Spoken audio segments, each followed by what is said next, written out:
Assalamu alaikum everyone. Myself Bushra. I am currently studying in first Prof BMS from Jamia Tibba Deoband. Today's my topic is pancreas. We'll study about pancreas, what it is and its anatomically function and physiological function. Today's agenda is consist of 6 parts. First, introduction, function, why it is called as a mixed gland, gross anatomy, secretion and applied anatomy. Pancreas यूनानी terminology में हम उसे बनक्रिया भी कहते हैं और pancreas एक central metabolic gland है. जैसे हार्ट हमारा बॉडी का सेंटर है, ऐसे ही जो मेटाबॉलिकली एक्टिविटीज़ होती हैं उसके लिए ये एज अ सेंटर काम करता है. इसके main function digestion and metabolical activities के हैं. अगर हम इनकी साइज़ और शेप की बात करें तो जो इसकी लेंथ है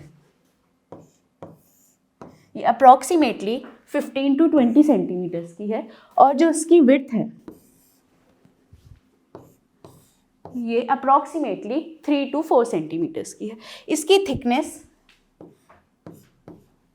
ये 2 to 3 सेंटीमीटर्स की है और एक नॉर्मल अडल्ट बॉडी में ये 70 to 100 ग्राम्स का वेट ऑक्यूपाई करता है. फंक्शन, इसका main function digestion and metabolical activities का है. जैसे डाइजेशन के लिए ये एंजाइम्स रिलीज़ कराता है. दूसरा इसका मेन फंक्शन है ब्लड ग्लूकोज लेवल को मेंटेन करना. जैसे ये इंसुलिन एंड ग्लूकागॉन को रिलीज़ कराता है to maintain blood glucose level. Third इसका मेन फंक्शन है एनर्जी को मेंटेन करना. इसका मेन फंक्शन है एनर्जी को मेंटेन करना और मेटाबॉलिक होम्योस्टेसिस. होम्योस्टेसिस मतलब एक कांस्टेंट एनवायरनमेंट बनाना ये किसी भी एक प्रोसेस को करने के लिए.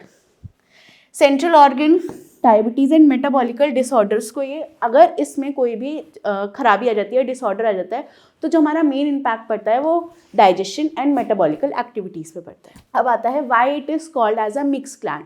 अब मिक्स ग्लैंड क्या है, मतलब ये दोनों फंक्शन परफॉर्म करता है, एक्सोक्राइन भी और एंडोक्राइन भी. एक्सोक्राइन फंक्शन, जैसे एक्सोक्राइन फंक्शन में आता है कि ये एंजाइम्स रिलीज कराता है और एंडोक्राइन फंक्शंस में आता है कि ये हार्मोन्स रिलीज कराता है. एंजाइम रिलीज कराएगा तो ये डाइजेस्टिव एंजाइम्स रिलीज कराएगा जैसे amylase, lipase and protease etcetera.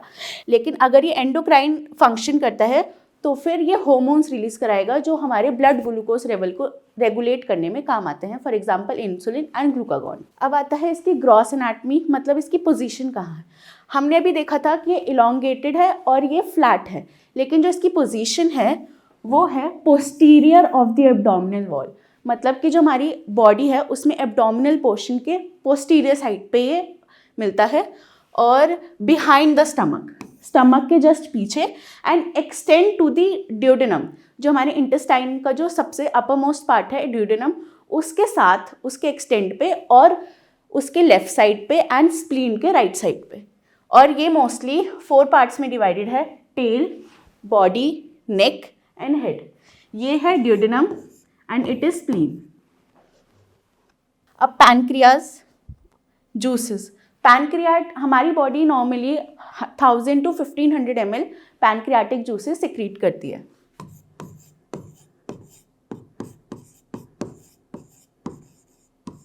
अब पैनक्रियाटिक जूसेस 2 पार्ट में कंसिस्ट करते हैं. फर्स्ट वाटर, वो है 99%.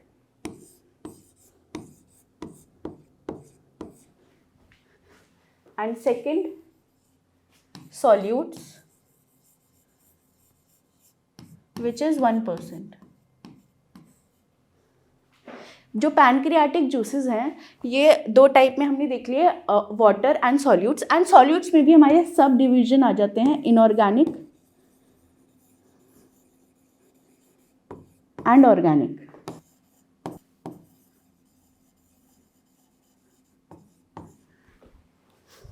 नेक्स्ट अब हम पढ़ेंगे pancreatic enzymes and pancreatic secretion. अब जो पेनक्रियाटिक, जैसे हमने पढ़ा था exocrine and endocrine gland. Exocrine gland में हमने देखा था कि वो एंजाइम्स रिलीज कराता है ताकि हमारी बॉडी में डाइजेशन हो सके. तो वो डाइजेशन जिस पेनक्रियाटिक एंजाइम्स होंगे वो 4 होते हैं, 4 होते हैं. पहला है प्रोटियोलिटिक एंजाइम जो कि क्या स्टिमुलेट करेगा, ट्रिप्सिन को.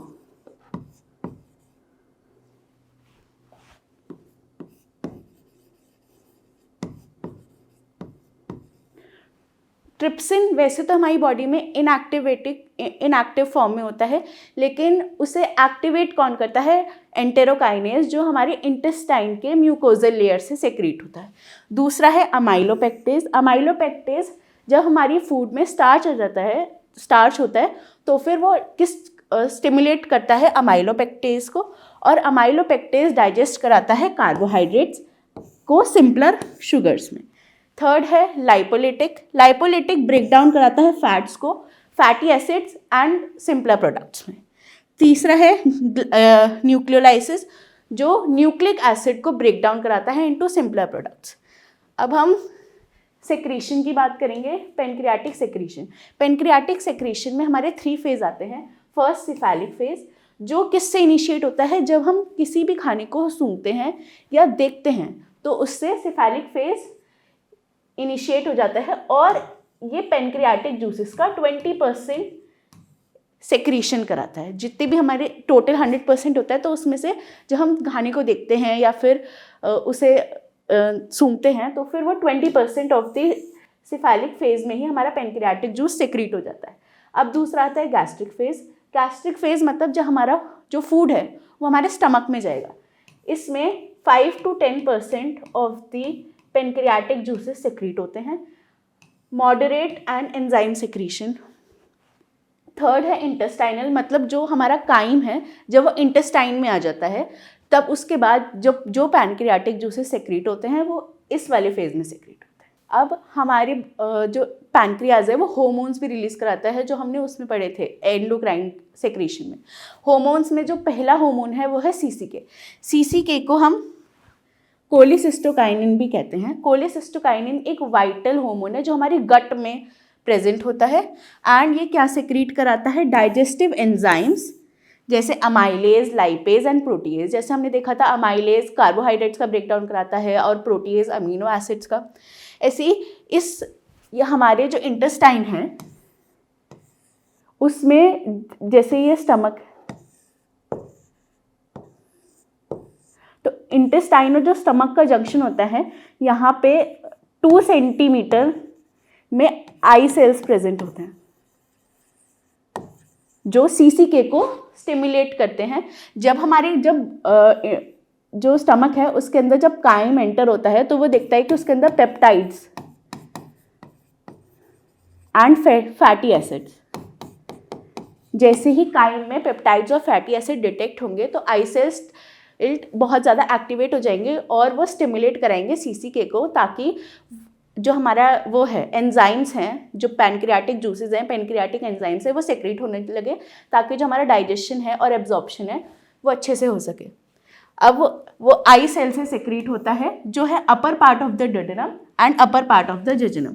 अब CCK passes through blood to reach the pancreas, मतलब सीसीके ब्लड के थ्रू आता है ताकि वो पैनक्रियास तक जा सके, ताकि पैनक्रियाटिक जूसेस एंजाइम सेक्रेट हो सके।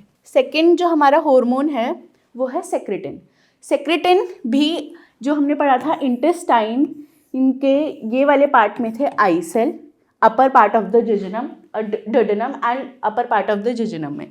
अब इसके ही नीचे एक और सेल्स हम देखने को मिलते हैं एस सेल्स, जो क्या सेक्रेट कराते हैं? सेक्रेटिन। सेक्रेटिन जो है वो एक गैस्ट्रो इंटेस्टाइनल हार्मोन है। मतलब गैस्ट्रो मतलब स्टमक और इंटेस्टाइनल मतलब इंटेस्टाइन, मतलब स्टमक एंड इंटेस्टाइन के जो बीच का पोर्शन है वो उसमें होते हैं, और release from the mucosa of the small intestine, मतलब जो स्मॉल इंटेस्टाइन में म्यूकोजल वॉल्स होती हैं ये वहाँ से रिलीज हो जाते हैं जब हमारी जो वो है इंटेस्टाइन उसके अंदर जब काइम एंटर हो जाता है, और ये स्टिमुलेट होते हैं और रिलीज कराते हैं वाटर एंड NaHCO3, मतलब सोडियम बाइकार्बोनेट। जैसे ही जो हमारा पैनक्रियाज है या कोई भी जो हमारा और स्टिमुलेटिंग ऑर्गन होता है उसके अंदर 2 पार्ट्स होते हैं। पहला पार्ट होता है आपका एसिनाई एंड सेकेंड पार्ट होता है आपका डक्ट। जो एसिनाई पार्ट होता है उसमें एंजाइम स्टोर्ड होते हैं, और जो डक्ट पार्ट होता है उसमें वो रिलीज होते हैं। तो ये जो हमारा NaHCO3 एंड वाटर है ये स्टोर्ड कहाँ है? एसिनाई पार्ट में। जो रिलीज होंगे वो होंगे डक्ट पार्ट से। तो जो सेक्रेटिन है वो पैनक्रियास के डक्ट पार्ट से उसे रिलीज कराएगा किसे, वाटर एंड NaCO3 को, मतलब सोडियम बाइकार्बोनेट्स को। अब हम पढ़ेंगे इसकी अप्लाइड एनाटॉमी कि पैनक्रियाज में अगर कोई डिसऑर्डर आ जाता है और डिसफंक्शनिंग आ जाती है तो वो किस किस टाइप के डिजीज हमें कॉज कर सकती है। पहला है हमारा एक्यूट पैनक्रियाटाइटिस। एक्यूट पैनक्रियाटाइटिस में क्या होता है कि जब भी हम एक्सेस एल्कोहल का कंजम्पशन कर लेते हैं या फिर हमारे गॉल ब्लैडर में स्टोन्स हो जाते हैं तो फिर उससे हमें क्या होता है, एक्यूट पैनक्रियाटाइटिस। इससे क्या होता है, इन्फ्लेमेशन आ जाती है पैनक्रियाज में, मतलब सूजन आ जाती है एक टाइप ऑफ पैनक्रियाज में, और जिससे क्या होता है, pre mature activation of pancreatic enzyme. मतलब जो हमने पैनक्रियाटिक एंजाइम्स पढ़े थे उनका वो ढंग से बनने के बजाय वो ऐसे ही सेक्रेट हो जाते हैं और जो हमारे डाइजेशन और मेटाबॉलिकल एक्टिविटीज़ हैं उसमें डिसफंक्शनिंग आ जाती है। सेकंड है स्टिटोरिया।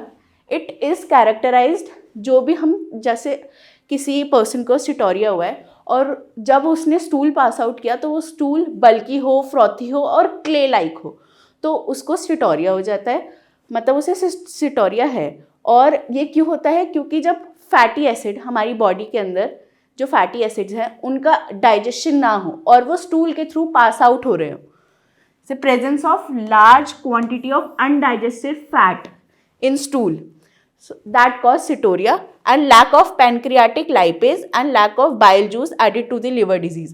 means जो ये इसके कॉज क्या है कि पैनक्रियाटिक लाइपेज जो हमने एंजाइम्स पढ़े थे उसमें कुछ खराबी आने लगे या डिसऑर्डर हो जाए, और जो पैनक्रियाटिक बाइल जूस हमने पढ़ा था उसको सेक्रीशन होने में दिक्कत आ जाए, तो इसलिए हमें स्टैटेरिया हो जाता है। थर्ड है सिस्टिक फाइब्रोसिस। जो हमने CFTR चैनल्स पढ़े थे उसके अंदर अगर डिफेक्ट आ जाता है तो हमें सिस्टिक फाइब्रोसिस हो जाती है, जिट्स leads to thick secretion of block of pancreatic duct. मतलब जो पैनक्रियाटिक डक्ट है जिससे pancreatic juices and enzymes secrete हो रहे हैं उसके अंदर अगर ब्लॉक आ जाता है, कोई ट्यूमर वगैरह आ जाता है तो उससे हमें सिस्टिक फाइब्रोसिस हो जाता है। Thank you.